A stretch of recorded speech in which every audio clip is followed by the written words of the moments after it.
حرام يعني حرام عايشين يعبثوا في الارض كده، فاهمين ان ربنا يعني كل اللي يقابلني يقول لي، كل اللي يكلمني يقول لي هتاخدي ايه من القضايا والقانون، وهتفضلي 4 5 سنين وفي الاخر مش هتاخدي منه حاجة لانه لبناني. والمحامي منزل بيان يقول لك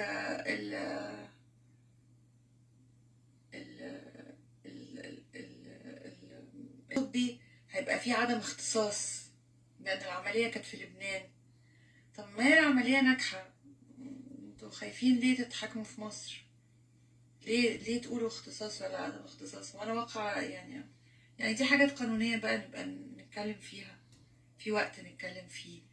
لكن انا اللي بتكلم فيه يعني انت شايف بجد ان انا كده شكلي كويس؟ يعني لو كده شكلي كويس ربنا يطمنك. لو انت فاهم المدام بتاعت حضرتك طالعة بكل قسوة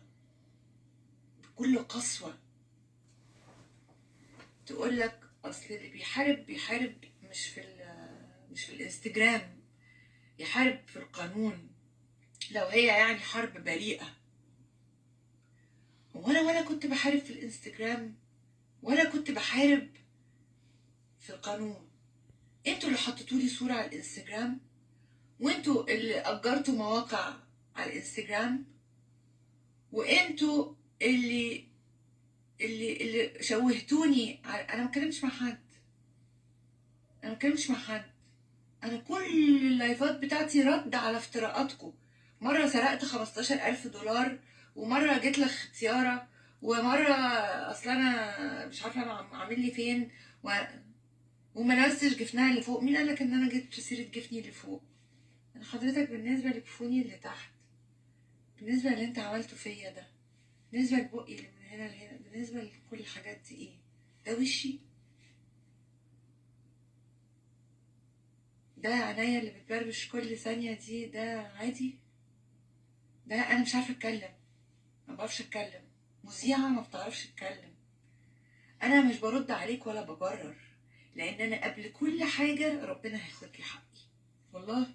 لان ربنا عارف ان انا ما كنتش داخله اغير خلقه ربنا، وربنا عارف ان انا مش عامله ده مثلا عشان افتن الناس، وربنا عارف كل حاجه. طلع بمنتهى القسوه تقول يا شيخ مش خايفه طب يحصل لك زيي؟ اتقي الله، اتقي الله، اتقي الله، مش خايفه؟ تخيلي صحيتي الصبح لقيتي نفسك كده، مش هتبقي خايفه؟ مش خايفه ان ربنا في يوم من الايام يعمل فيكي اللي اتعمل فيا؟